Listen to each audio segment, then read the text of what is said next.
I was on a long road trip this summer, and I was having a wonderful time listening to the amazing Isabella Wilkerson's Warmth of Other Suns. It documents 6 million black folks fleeing the South from 1915 to 1970, looking for a respite from all the brutality and trying to get to a better opportunity up north. And it was filled with stories of the resilience and the brilliance of African Americans. And it was also really hard to hear stories of the horrors and the humility and all of the humiliations. It was especially hard to hear about the beatings and the burnings and the lynchings of black men. And I said, this is a little deep. I need a break. I'm going to turn on the radio. I turned it on, and there it was. Ferguson, Missouri. Michael Brown. 18-year-old black man, unarmed, shot by a white police officer, laid on the ground, dead, blood running for 4 hours while his grandmother and little children and his neighbors watched in horror. And I thought, here it is again. This violence, this brutality against black men has been going on for centuries. I mean, it's the same story. It's just different names. I mean, it could have been Amadou Diallo. It could have been Sean Bell. It could have been Oscar Grant. It could have been Trayvon Martin.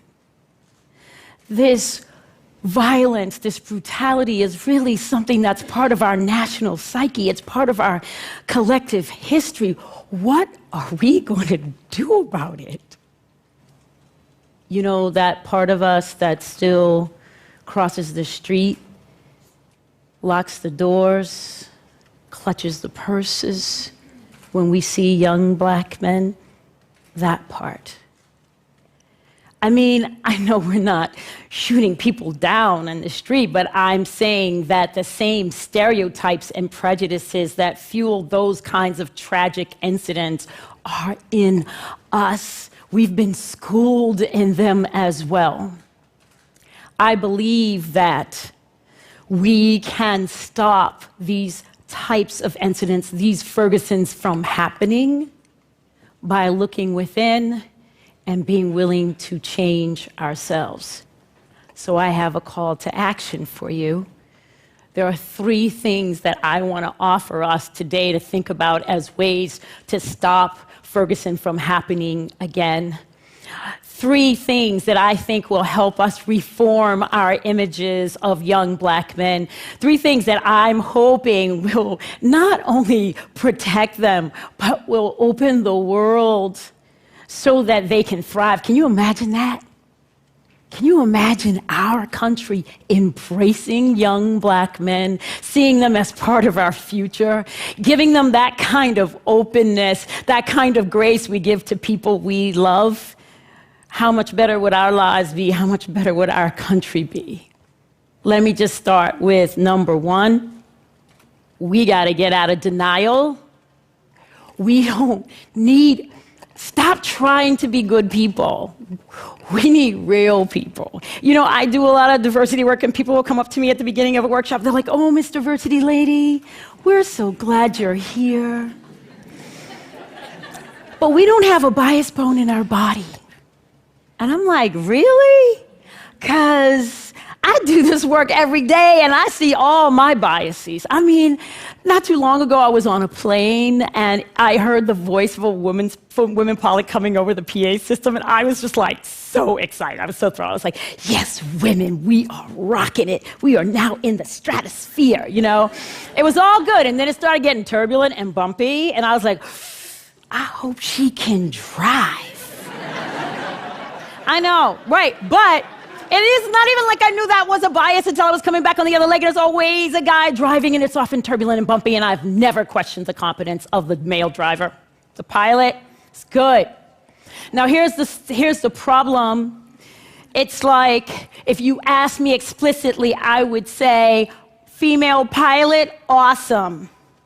But it appears that when things get funky and a little troublesome, a little risky, I lean on a bias that I didn't even know that I had. You know, fast-moving planes in the sky, I want a guy. That's my default. Men are my default. Who is your default? Who do you trust? Who are you afraid of? Who do you implicitly feel connected to? Who do you run away from? I'm going to tell you what we have learned. The implicit association test, which measures unconscious bias. You can go online and take it. 5 million people have taken it. Turns out our default is white. We like white people. We prefer white. What do I mean by that? When people are shown images of black men and white men, we are more quickly able to associate that picture with a positive word, that white person with a positive word, than we are when we are trying to associate positive with a black face. And vice versa. When we see a black face, it's easier for us to connect black with negative than it is white with negative.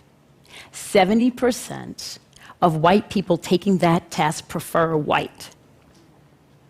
50% of black people taking that test prefer white.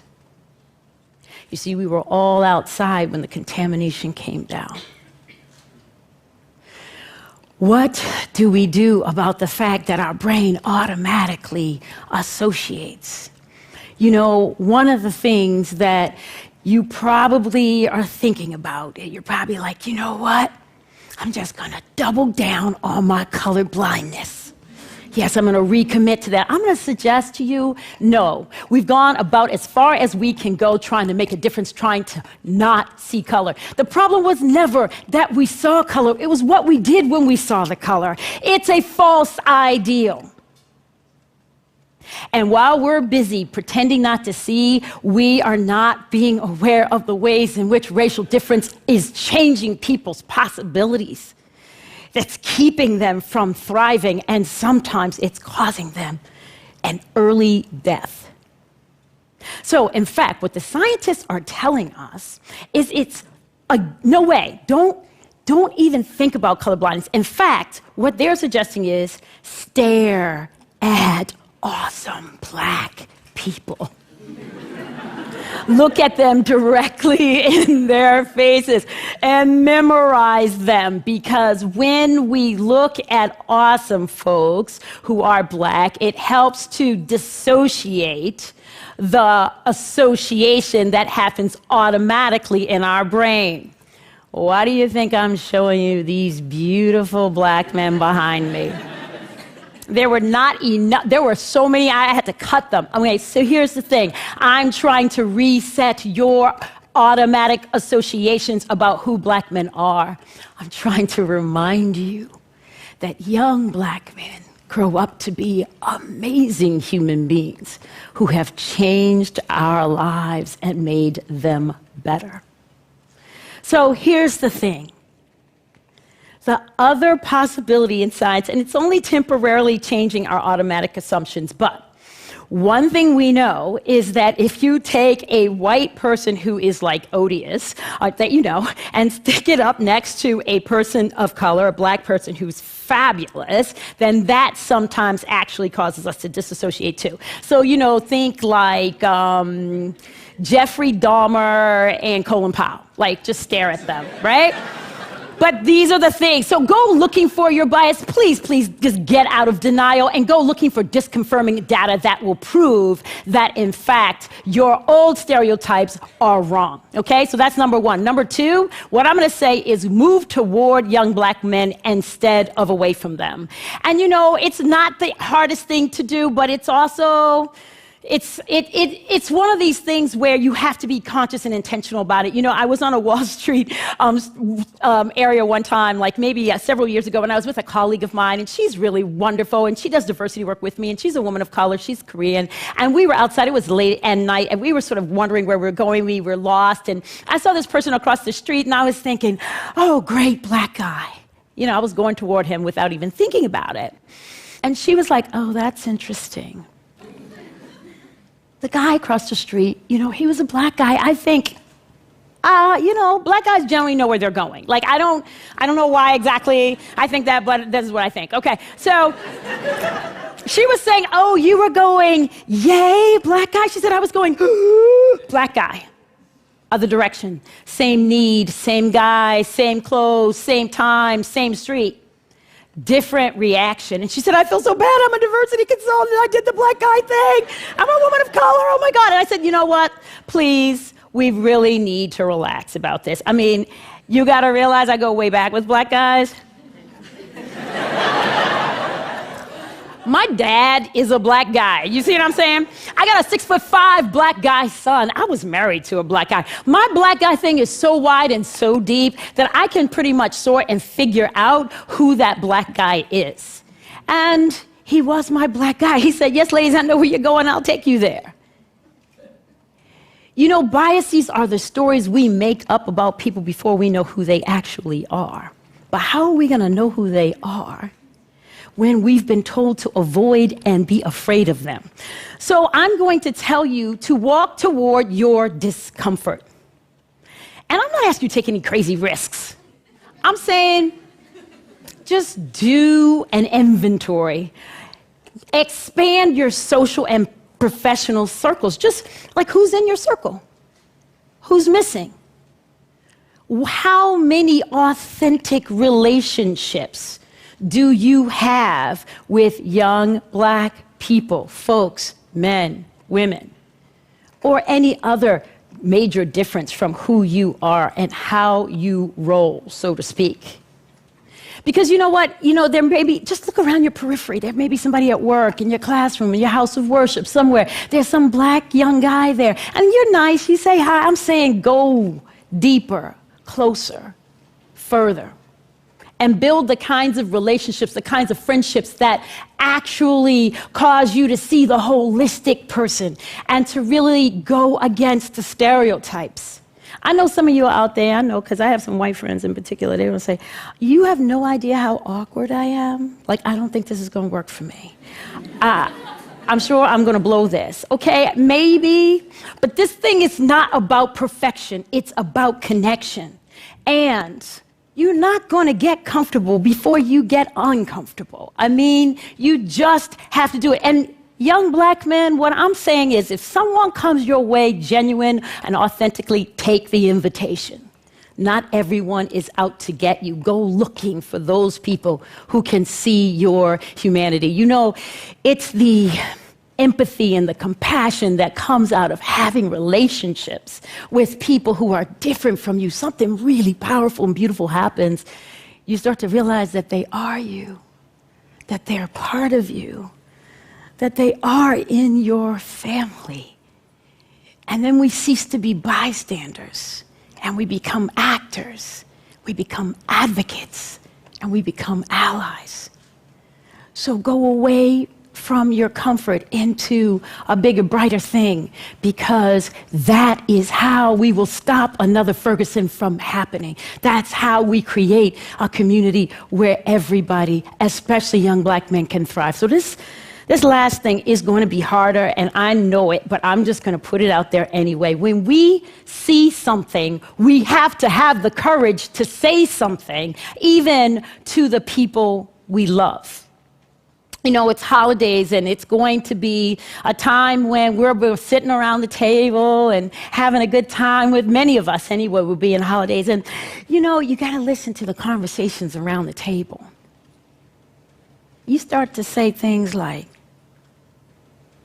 Grandma's a bigot.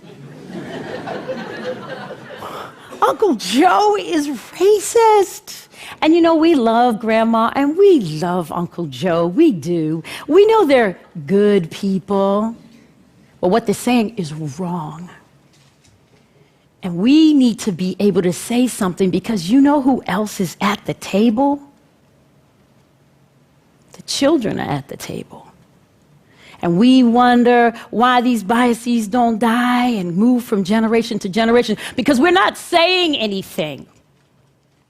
We got to be willing to say, Grandma, we don't call people that anymore. Uncle Joe, it isn't true that he deserved that. No one deserves that. And we've got to be willing to not shelter our children from the ugliness of racism when Black parents don't have the luxury to do so, especially those who have young Black sons. We got to take our lovely darlings, our future, and we got to tell them we have an amazing country with incredible ideals.